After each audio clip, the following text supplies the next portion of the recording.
الرحمن الرحیم الحمد للہ رب العالمین والعاقبۃ للمتقین والصلاۃ والسلام علی سید الانبیاء والمرسلین وعلی آلہ واصحابہ اجمعین اما بعد فاعوذ باللہ من الشیطان الرجیم بسم اللہ الرحمن الرحیم وَلَقَدْ نَصَرَكُمُ اللَّهُ بِبَدْرٍ وَأَنْتُمْ أَذِلَّةٌ فَاتَّقُوا اللَّهَ لَعَلَّكُمْ تَشْكُرُونَ إِذْ تَقُولُ لِلْمُؤْمِنِينَ أَلَنْ يَكْفِيَكُمْ أَنْ يُمِدَّكُمْ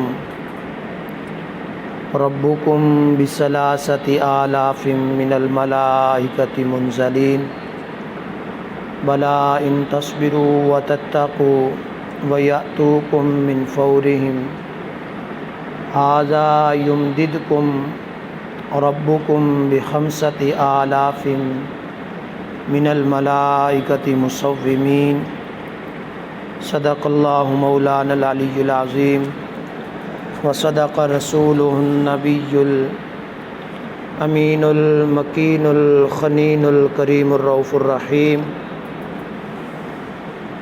ان اللہ وملائکتہ یصلون علی النبی یا ایہا الذین آمنوا صلوا علیہ وسلموا تسلیما اللہم صلی علی سیدنا و مولانا محمد وعلی آل سیدنا و مولانا محمد وبارک وسلم صلی علیہ الصلاۃ والسلام علیک یا سیدی یا رسول اللہ وعلی آلک واصحابک یا سیدی یا حبیب اللہ مولاي صلی وسلم دائما ابدا علی حبیبک خیر الخلق کلہم محمد سید القولین والثقلین والفریقین من عرب ومن عجم اللہ تبارک و تعالی جل جلالہ عمن والہ دی حمد و ثنا درود حضور سرور کائنات مغفر موجودات زینت بزم کائنات امام الانبیاء جناب محمد مصطفیٰ صلی اللہ تعالی علیہ وآلہ واصحابہ وبارک وسلم کے دربار گہربار میں عرض کرنے کے بعد نہایتی واجب الاحترام معزز و محترم حاضرین و سامعین کرام، اللہ تبارک و تعالی جل شانہ کے فضل اور عنایت سے اور اس کی شفقت اور مہربانی سے آج رمضان المبارک کا تیسرا جمعۃ المبارک ہے۔ اللہ تبارک و تعالی ہمیں اپنے فضل اور توفیق سے رمضان مبارک کی رحمتیں اور برکتیں اور سعادتیں حاصل کرنے کی توفیق عطا فرمائے، اور اللہ وحدہ لا شریک ہم سب کو رمضان شریف کی برکتوں سے مالا مال فرمائے۔ آج رمضان مبارک کی 17 تاریخ ہے، یعنی 17واں روزہ ہے۔ تو تاریخ اسلام کے اندر ایک عظیم واقعہ رونما ہوا جس کو عرف عام میں میدان بدر یا جنگ بدر کے نام سے پکارا جاتا ہے۔ سن 2 ہجری 17 رمضان المبارک جمعۃ المبارک کے دن یہ واقعہ رونما ہوا، تو اس لحاظ سے آج جمعۃ المبارک بھی ہے اور 17 رمضان المبارک بھی ہے۔ تو اس لحاظ سے میں نے سمجھا کہ آج اسی مضمون کو بیان کیا جائے۔ یہ مضمون بڑا سبق آموز مضمون ہے، بڑا جو ہے وہ ہمارے لیے رہبر مضمون ہے کہ اللہ تبارک و تعالی جل شانہ کی نصرت اور اللہ تبارک و تعالی کی مدد اور انعامات بندہ مومن کے شامل حال ہوتے ہیں۔ کہ دعا ہے اللہ تبارک و تعالی ہم سب پر اپنے خاص فضل اور عنایت اور رحمت عطا فرمائے، اور اللہ پاک رمضان شریف کی برکت سے ہم سب کی نصرت عطا فرمائے اور ہمیں کامیابیوں سے اللہ پاک ہمکنار فرمائے۔ تو اللہ تبارک و تعالی جل شانہ نے اس کا ذکر بڑے عظیم انداز میں بیان فرمایا۔ وَلَقَدْ نَصَرَكُمُ اللَّهُ بِبَدْرٍ وَأَنْتُمْ أَذِلَّةٌ فَاتَّقُوا اللَّهَ لَعَلَّكُمْ تَشْكُرُونَ۔ اور بے شک اللہ تبارک و تعالی نے بدر میں تمہاری مدد کی جب تم بالکل بے سر و سامان تھے۔ اللہ سے ڈرتے رہو تاکہ تم شکر گزار بن جاؤ۔ اب اللہ تبارک و تعالی نے اپنی مدد کا ذکر اور مدد کا اظہار اس طرح فرمایا کہ بدر کے مقام پر گنتی کے لحاظ سے اور تعداد کے لحاظ سے اے نبی صلی اللہ تعالی علیہ وآلہ وسلم آپ کے ساتھی بڑے قلیل تھے، بڑے تھوڑے تھے، مسلمانوں کی تعداد بڑی کم تھی اور بے سر و سامان بھی تھے۔ ان کے پاس ظاہری طور پر جنگ کرنے کے اوزار بھی نہ تھے اور جنگ لڑنے کے جو نظام ہوتا ہے، سر و سامان ہوتا ہے، وہ بھی نہ تھا۔ تو اللہ تبارک و تعالیٰ نے اس کا ذکر فرمایا کہ رب نے تمہاری مدد فرمائی اس وقت جب تم بے سر و سامانی کے عالم میں تھے، تمہارے پاس سامان نہ تھا۔ لعلکم تشکرون، اب اللہ تبارک و تعالیٰ سے ڈرتے رہو، تقوی اختیار کرو تاکہ تم شکر گزار بن جاؤ۔ جس طرح رمضان شریف کے باب میں رب نے فرمایا لعلکم تتقون، تاکہ تم متقی بن جاؤ۔ اب یہاں پر بھی اسی مقام پر اللہ پاک نے اسی چیز کا ذکر فرمایا کہ تمہارے پاس بظاہر اسباب نہ تھے، ساز و سامان نہ تھا، پر رب تبارک و تعالیٰ نے تمہاری مدد فرمائی۔ اور مدد کی وجہ تسمیہ بھی اللہ تبارک و تعالیٰ نے بیان فرما دی۔ اذ تقول للمؤمنین الن یکفیکم ان یمدکم ربکم بثلاثۃ آلاف من الملائکۃ منزلین۔ اور یاد کرو اے حبیب مکرم صلی اللہ تعالی علیہ وآلہ وسلم، جب آپ مسلمانوں سے فرما رہے تھے، یعنی حضور سرور کائنات صلی اللہ تعالی علیہ وآلہ وسلم مسلمانوں کو سمجھا رہے تھے اور مسلمانوں کو صبر کی تلقین کر رہے تھے، اللہ کی ذات پر بھروسے کا اعتماد دلا رہے تھے اور تقوی اختیار کرنے کا حکم دے رہے تھے، اور فرما رہے تھے اے مومنو صبر کرو، بے شک اللہ تبارک و تعالی صبر کرنے والوں کے ساتھ ہوتا ہے۔ ان اللہ مع الصابرین کی آیات مقدسہ پڑھ کر حضور علیہ الصلاۃ والسلام اپنے رفقاء کو، اپنے صحابہ کو صبر کی تلقین فرما رہے تھے اور نصیحت فرما رہے تھے کہ صبر اختیار کرو، اللہ تمہاری مدد کرے گا۔ اور اللہ تمہاری مدد کس طرح کرے گا کہ تمہارا رب تمہیں کافی ہے اور تمہارے لیے 3000 فرشتے نازل کرے گا۔ ان یمدکم ربکم بثلاثۃ آلاف من الملائکۃ منزلین، وہ تمہاری مدد فرشتوں کے ذریعے کرے گا اور 3000 فرشتے نازل فرمائے گا۔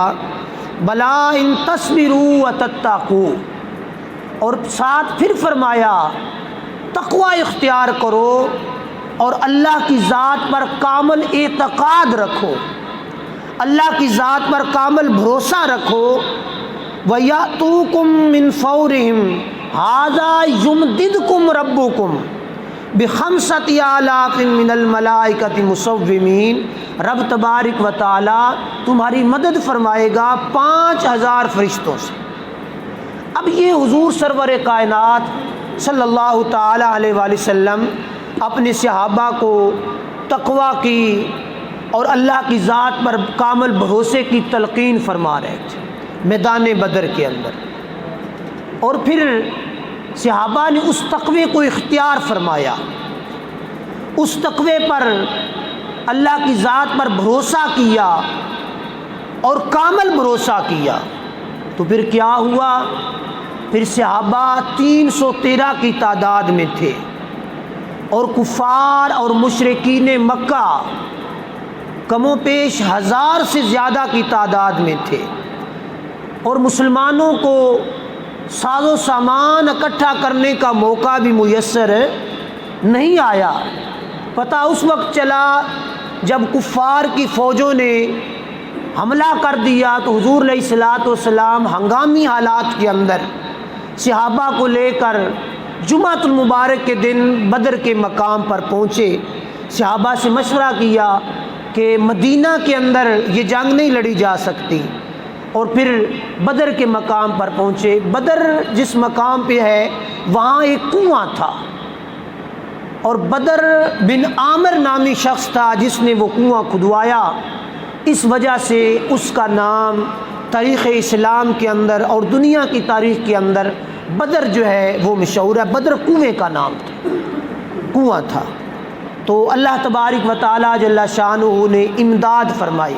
اب یہ پورا واقعہ بڑا تفصیل طلب ہے، میں اس سارے واقعے کی طرف نہیں جا رہا، اشارہ کر دیا کہ رب تبارک و تعالیٰ نے مدد فرمائی صحابہ کی۔ جب 313 کی تعداد میں ہزاروں سے مقابلہ تھا، اور ساز و سامان بھی نہیں تھا، جنگ کے حالات بھی نہیں تھے، روزے کی حالت بھی تھی، تو اللہ کی ذات پر بھروسہ کیا تو اللہ تبارک و تعالیٰ نے فتح اور کامیابی سے ہمکنار فرمایا۔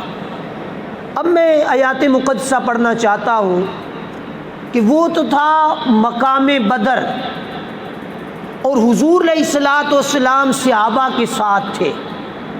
حضور علیہ الصلوۃ والسلام صحابہ کو تلقین فرما رہے تھے صبر کی، تلقین فرما رہے تھے تقوی کی، تلقین فرما رہے تھے استقامت کی، اور تلقین فرما رہے تھے رب کی ذات پر کامل بھروسے کی۔ تو صحابہ نے بھروسہ کیا، رب وحدہ لا شریک نے صحابہ کی مدد فرمائی، نصرت فرمائی، اور اللہ پاک نے بدر جو ہے وہ فتح سے ہمکنار کیا مسلمانوں کے حق میں۔ تو اللہ تبارک و تعالیٰ نے قرآن مجید میں ایک مقام پر ارشاد فرمایا، ان الذین قالوا ربنا اللہ ثم استقاموا تتنزل علیہم الملائکہ الا تخافوا ولا تحزنوا وابشروا بالجنہ۔ اب فرمایا بے شک وہ لوگ جو ایمان لائے۔ اب یہ ہم لوگوں کو، اہل ایمان کو اللہ تبارک و تعالی حکم دے رہا ہے، اہل ایمان کو اللہ تبارک و تعالی تنبیہ فرما رہا ہے۔ کیا؟ ان الذین قالوا ربنا اللہ، جو اہل ایمان ہیں، جو ایماندار ہوئے، جو مومن کہلاتی ہیں، کلمہ پڑھنے والے مسلمان، ربنا اللہ، رب پر ایمان لے آئے، ثم استقاموا، پھر اس پر استقامت اختیار کر لی، یعنی رب کی ذات پر ایمان لائے اور ایمان لانے کے بعد کامل بھروسہ کیا، پھر یہ سمجھ لیا کہ ہمارا خالق اللہ ہے، ہمارا رازق اللہ ہے، ہمارا مددگار اللہ وحدہ لا شریک ہے، اس کا مطلب ہوتا ہے استقامت اختیار کرنا۔ یعنی پھر ہر معاملے کے اندر، دن ہو یا رات ہو، اندھیرا ہو یا سویرا ہو، جس طرح کے بھی ماحول پیدا ہو جائے، جو اہل ایمان ہیں وہ پھر کیا کرتی ہیں؟ ثم استقاموا، پھر اللہ کی ذات پر کامل اعتماد کر لیتے ہیں۔ ہر چیز کا مالک اللہ ہے، یہ ان کے ذہن میں آ جاتا ہے۔ یہ گزشتہ جمعہ المبارک پر بھی میں نے تقویٰ اور بھروسہ اس مضمون پر تفصیل سے گفتگو کر دی کہ بھروسہ کیا ہوتا ہے۔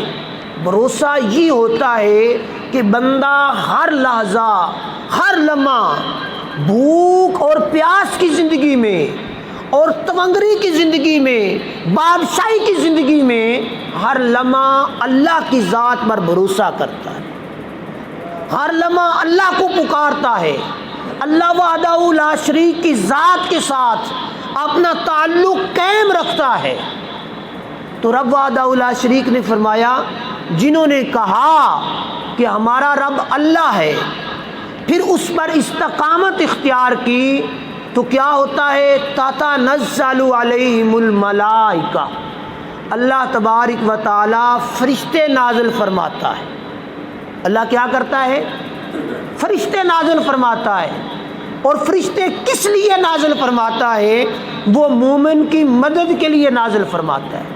لیکن فرماتا کب ہے؟ وہ 7 شرط اللہ نے رکھ دی۔ فرشتے آج بھی نازل ہوتے ہیں، فرشتے آج بھی مسلمان کی مدد کرتے ہیں۔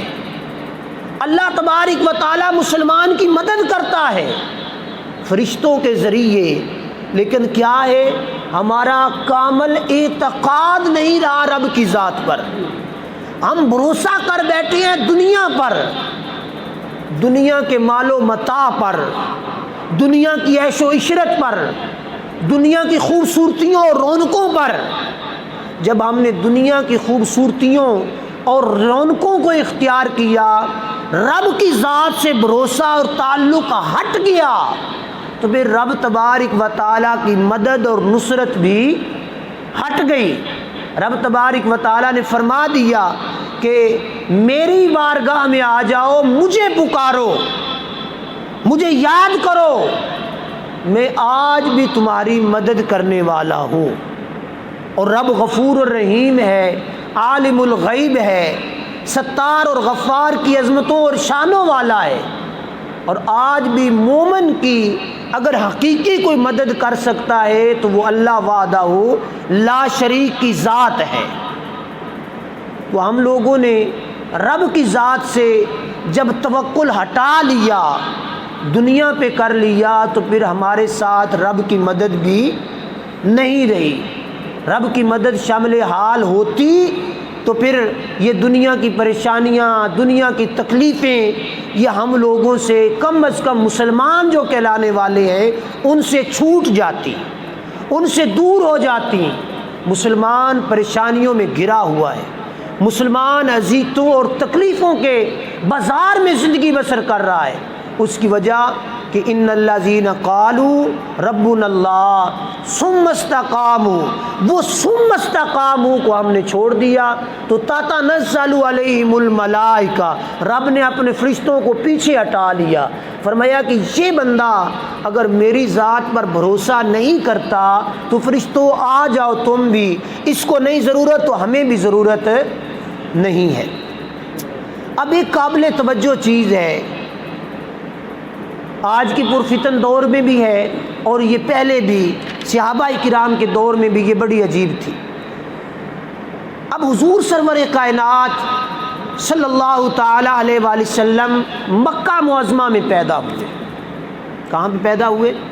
مکہ معظمہ کی سرزمین پر پیدا ہوئے، اور اعلان نبوت بھی مکہ معظمہ میں فرمایا۔ اعلان نبوت مکہ معظمہ میں فرمایا، اور کثیر تعداد کے اندر حضور علیہ الصلوۃ والسلام پر صحابہ ایمان بھی لے آئے. ان میں عمر فاروق رضی اللہ تعالیٰ عنہ بھی شامل ہیں، ابو بکر صدیق بھی، عثمان غنی، مولا علی المرتضیٰ کرم اللہ تعالیٰ وجہہ الکریم، اور دیگر کئی صحابہ حضور علیہ الصلوۃ والسلام کی ذات اقدس پر ایمان لے آئے. اور کفار نے، مشرکین مکہ نے حضور علیہ الصلوۃ والسلام کو اور حضور علیہ الصلوۃ والسلام کے صحابہ کو بڑا ستایا. مکی زندگی کے اندر بڑی تکلیفیں دی، بڑی اذیتیں دی، بڑی پریشانی کا سامان جو ہے وہ حضور علیہ الصلوۃ والسلام اور صحابہ کرام کے لیے ان لوگوں نے جو ہے وہ جمع کیا. کوئی پریشانی ایسی نہیں تھی جو حضور کو اور صحابہ کو نہ دی. لیکن سوچنے کی بات یہ ہے کہ جنگ بدر، اب جب جنگ بدر کے لیے کفار آئے، یہ پہلی تیاری کفار کی تھی، اسلام کی طرف سے نہیں تھا کہ اسلام حملہ کرے کفار پر، اسلام کی طرف سے حملہ نہیں تھا. یہ کفار نے، ابو جہل نے ایک بہت بڑا پلان کیا، مکہ معظمہ کے لوگوں کو جمع کیا اور فنڈنگ کی، فنڈ اکٹھے کر کے جمع کر کے ایک لشکر جرار تیار کیا، اور فوجی جوان اور جنگجو، گھڑ سوار، تیر کمان استعمال کرنے والے، نیزے باز اور طرح طرح کے لوگوں کو دور دراز علاقوں سے جمع کر کے مسلمانوں پر حملہ کرنے کے لیے یہ سارا پلان کیا. اب سوچنا یہ ہے کہ جب حضور علیہ الصلوۃ والسلام اور صحابہ کرام رضوان اللہ تعالی علیہم اجمعین تھوڑی تعداد میں تھے اور مکہ معظمہ میں تھے، بے شک انہوں نے تکلیفیں، اذیتیں اور پریشانیاں ان کے اندر کمی نہیں چھوڑی. لیکن اب یہ جو لشکر تیار ہو رہا تھا، یہ اسلام کو، دین کو، حضور علیہ الصلوۃ والسلام کی ذاتی اقدس کو، سارے صحابہ کرام کو نعوذ باللہ ختم کرنے کا منصوبہ بنا کے نکلا تھا کہ ہم آج دین کو ختم ہی کر دیں. اور دین کو ختم کرنے کی وجہ تسمیہ ان کے سامنے کیوں تھی؟ بے شک میں نے پہلے عرض کیا کہ کفار نے مسلمانوں کو بہت زیادہ ستایا، بہت زیادہ تکلیفیں دی، لیکن دین کو ختم کرنے کا منصوبہ ہجرت نبوی کے بعد اور مدینہ شریف جب سٹیٹ آف اسلام بنا، اس کے بعد انہوں نے یہ پلان کیا. انہوں نے یہ پلان اس وقت کیوں کیا؟ اس وقت کے کفار، اس وقت کے ابو جہل، ابو لہب، عتبہ، شیبہ، یہ جو بڑے بڑے کفار تھے، وہ اس چیز کو سمجھتے تھے اور اس چیز سے ان کو اتنی بیزاری نہیں تھی کہ یہ ہمارے خداؤں کو نہیں پوجتے، ہمارے خداؤں کی عبادت نہیں کرتے، ہمارے خداؤں کو مانتے نہیں ہیں، اپنی نماز پڑھتی ہیں. ان کو اس چیز سے اتنی نفرت اور عداوت نہ تھی. وہ حضور علیہ الصلوۃ والسلام مکہ معظمہ میں چلے گئے، نماز وہاں پہ شروع ہو گئی، اگرچہ کفار نے روکنے کی کوشش کی، لیکن کفار نے جتھا بن کر حملہ نہیں کیا مسلمانوں پر. نماز سے ان کو کوئی غرض و غایت نہ تھی کہ بھئی نماز یہ مسلمان نہ پڑھے، روزے سے بھی کوئی نفرت نہ تھی، دین اسلام سے بظاہر کوئی نفرت نہ تھی. لیکن ان کو نفرت پیدا ہوئی اس وقت جب حضور علیہ الصلوۃ والسلام ہجرت کر کے مکہ پاک سے مدینہ تشریف لے گئے، اور مدینہ میں جا کے سلطنت مدینہ میں حضور علیہ الصلوۃ والسلام نے دین اسلام کے نظام کی بنیاد رکھی. نظام یہ تھا، حضور علیہ الصلوۃ والسلام نے اعلان فرمایا کہ مدینہ شریف یہ سٹیٹ آف مدینہ ہے، اسلام کا مرکز ہے. اب اسلام میں داخل ہو جاؤ، اب ہر حکم اسلام کا چلے گا. اب کیا ہوگا؟ ہر حکم اسلام کا چلے گا. مسجد میں بھی حکم اسلام کا چلے گا، سیاست میں بھی حکم اسلام کا چلے گا. نظام دنیا جو ہے اس کے اندر اسلام کا راج ہوگا۔ آج ہم لوگ سمجھتے ہیں کہ اسلام صرف مسجد تک محدود ہے، اسلام صرف مسجد تک محدود ہے، اسلام صرف مولوی تک محدود ہے۔ اگر اسلام صرف مولوی تک محدود ہوتا تو جنگ بدر کی نوبت نہ آتی۔ اسلام صرف مسجد تک محدود ہوتا اور دین صرف انسان کے اپنے دل تک محدود ہوتا تو پھر عہد کا موقع نہ آتا۔ پھر جو حضور علیہ الصلوۃ والسلام نے اتنے بڑے مارکے سر انجام دیے، اتنی جنگوں کے اندر شریک ہوئے، وہ کسی جنگ کے اندر شرکت کی ضرورت نہیں تھی۔ کیوں؟ کہ صرف مسجد میں رہتے، نماز پڑھتے، روزہ رکھتے، دین پہ عمل کرتے تو ان کو کوئی پریشانی نہ تھی۔ انہوں نے دیکھا اب حضور جا کے مدینہ شریف کے اندر اپنے ٹانگیں مضبوط کر چکے ہیں، اپنا نظام مضبوط کر کے دنیا انسانیت کو یہ پیغام دے رہے ہیں کہ اب اسلام کا نظام چلے گا، اب دین کا حکم چلے گا، اب دین کا نظام چلے گا۔ تو ان کو یہ خطرہ لاحق ہوا کہ کہیں ایسا نہ ہو جو اسلام کا نعرہ لگا کے حضور علیہ الصلوۃ والسلام مکہ چھوڑ کر مدینہ تشریف لے گئے ہیں، کہیں یہ ہمارے مکے پر حملہ کر کے ہماری حکومت نہ چھین لیں، ہماری حکومت کو چھین نہ لیا جائے اور ہر طرف اسلام کا بول بالا نہ ہو جائے۔ ان کے ذہن کے اندر یہ خدشہ تھا، یہ خلفشاری پیدا ہوئی ابو جہل کے ذہن کے اندر۔ تو اس نے جنگ کے لیے تیاری کی، ساز و سامان لیا، اگرچہ ناکام ہوا، مارا گیا، لیکن منشا یہ تھا کہ اسلام غالب نہ ہو۔ کیا؟ اسلام غالب ہو جائے گا تو پھر اسلام کہے گا انصاف کرو، اسلام غالب ہو جائے گا پھر اسلام کہے گا زنا نہ کرو، اسلام غالب ہو جائے گا پھر اسلام جو ہم لوگ چھوٹے لوگوں کے حقوق کو غصب کر کے بیٹھے ہوئے ہیں، اسلام غالب ہو گیا تو وہ حقوق ہم سے چھین لیے جائیں گے۔ اسلام کی اکثریت ہو گئی تو وہ ہم لوگوں سے، ہمارا نظام وہ ہر کسی کو انصاف دے گا۔ قتل کرنے والا اب کفار جس کو چاہتے، جب چاہتے، جیسے چاہتے قتل کر دیتے تھے۔ ان کے ذہن میں یہ بھی بات تھی کہ اگر اسلام کا نظام ہو گیا تو پھر ہم قتل کرنے والوں کو قتل کیا جائے گا، قتل کرنے والوں کو قتل کیا جائے گا، ظلم کرنے والوں پر ظلم کیا جائے گا، حق تلفی کرنے والوں سے حق چھینا جائے گا۔ تو اس لیے وہ کفار تیاری کر کے اسلام کو مٹانے کے لیے، اسلام کو ختم کرنے کے لیے مکہ پاک سے مدینہ طیبہ کی طرف چلے اور بدر میں صحابہ کرام سے پھر ملاقات ہو گئی۔ تو یہ تھی بدر کی وجہ تسمیہ۔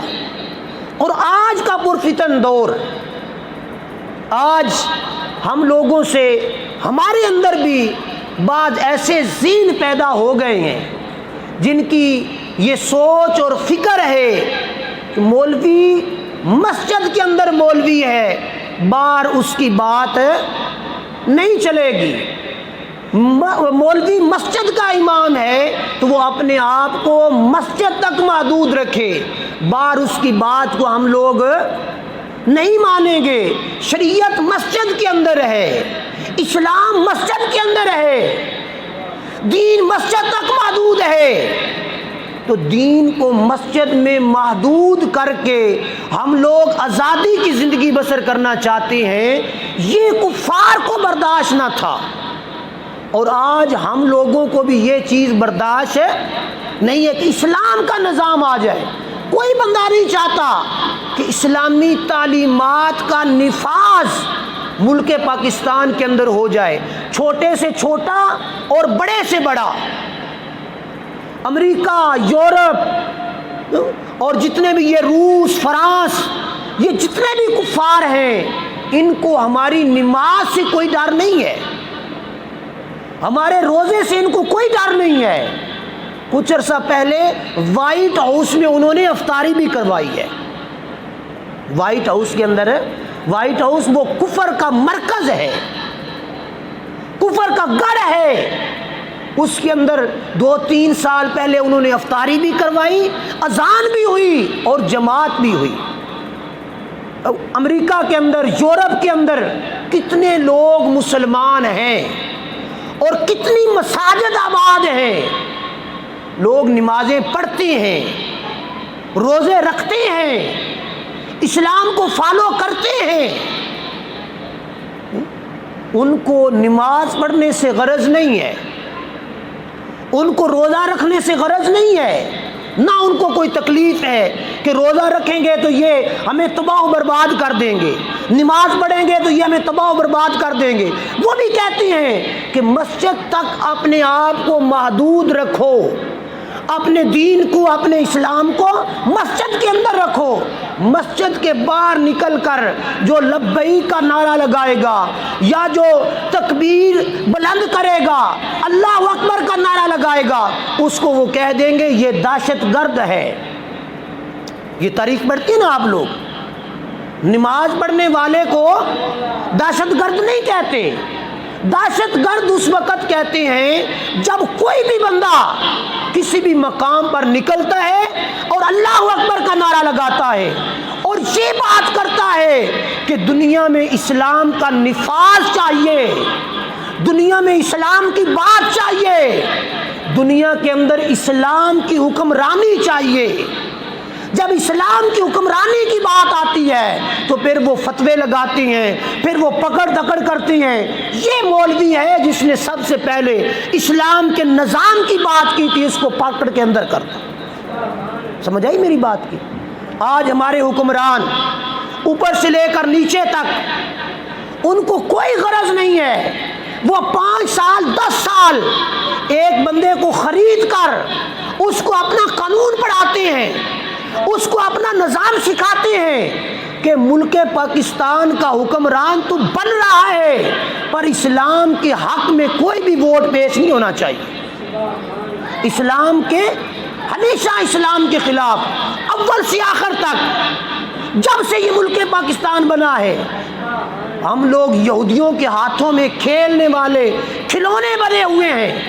یہ ابھی پرسوں کی بات ہے، وہ چیف جسٹس تھا فیض عیسیٰ، اس کے حق میں فیصلہ آ گیا، عدالت پاکستان نے یہ فیصلہ کیا اور کہا یہ کہ جو بھی جج ہو وہ جتنے مرضی اثاثے بنا لے، جتنی مرضی جائیداد بنا لے، اس سے پوچھنے والا کوئی قانون نہیں ہوگا۔ حضور علیہ الصلوۃ والسلام نے صحیح بخاری کے اندر حدیث پاک ہے، فرمایا وہ پہلے لوگ تباہ و برباد ہو گئے، ان کی زندگیاں ختم ہو گئی، ان کا عدل ختم ہو گیا۔ کیوں؟ فرمایا کہ بڑوں کو چھوڑ دیتے تھے، چھوٹوں کو پکڑ لیتے تھے، چھوٹوں کا احتساب کرتے تھے کہ اس بندے نے یہ پیسہ کہاں سے بنا لیا، بڑا بندہ۔ آج عدل بک رہا ہے، آج نظام بک رہا ہے، جج خریدے جا رہے ہیں۔ کیوں؟ اس کی وجہ یہ ہے کہ ہمارے حکمران اوپر سے لے کر نیچے تک سب لوگ یہودیوں کے ہاتھوں کا کھلونا ہے۔ یہ وجہ تھی کہ کفار کو تکلیف ہوئی، درد ہوئی۔ ہم لوگ ساری زندگی مولوی احباب مسجد میں بیٹھ کے اللہ اللہ کرتے رہیں، تبلیغ کرتے رہیں، واعظ و نصیحت کرتے رہیں، دنیا کو روزہ نماز بتاتے رہیں، کوئی دہشت گرد نہیں قرار پائے گا۔ جب نکلے گا کہ اسلام کا نظام ہونا چاہیے، تحفظ ناموس رسالت صلی اللہ علیہ وآلہ وسلم کا قانون پاس ہونا چاہیے، پھر مولوی دہشت گرد۔ یہ پچھلے دنوں طریقے لبیک کو کل عدم قرار دیا گیا، کتنے لوگوں کو انہوں نے قتل کیا، کتنے ملک تباہ کیے، کتنے لوگوں پر ظلم کیا۔ ایک ہی مطالبہ ہے، سفیر نکالو، اسلام کا نظام بحال کرو۔ اسلام کا نظام بحال کرنے والوں کو، نعرہ لگانے والوں پر گولیاں چلائیں گے۔ اگر اسٹیٹ آف اسلام ہوتا ملک پاکستان، اسلام کا نام لینے والے کو تحفظ دیا جاتا، اسلام کا نام لینے والے کو عزت دی جاتی، تعظیم دی جاتی، لیکن ایسا نہیں ہوتا۔ اور یہ کفار کی ابو جہل کی چال ہے، جو آج تک ہمارے ذہنوں کے اندر، ہماری کھوپڑیوں کے اندر ان لوگوں نے داخل کر دی۔ آج بھی ہم بظاہر آزاد ہیں، لیکن ہمارے دل غلامی کی زندگی بسر کر رہے ہیں، ہم اپنی مرضی کی زندگی نہیں بسر کر رہے۔ مت سمجھ لیں کہ ہم لوگ آزاد ہیں، خود مختار ہیں۔ خود مختاری سے ہم لوگ کوئی عمل نہیں کر سکتے، خود مختاری سے ہم لوگ مسجد میں نماز بھی نہیں پڑھ سکتے۔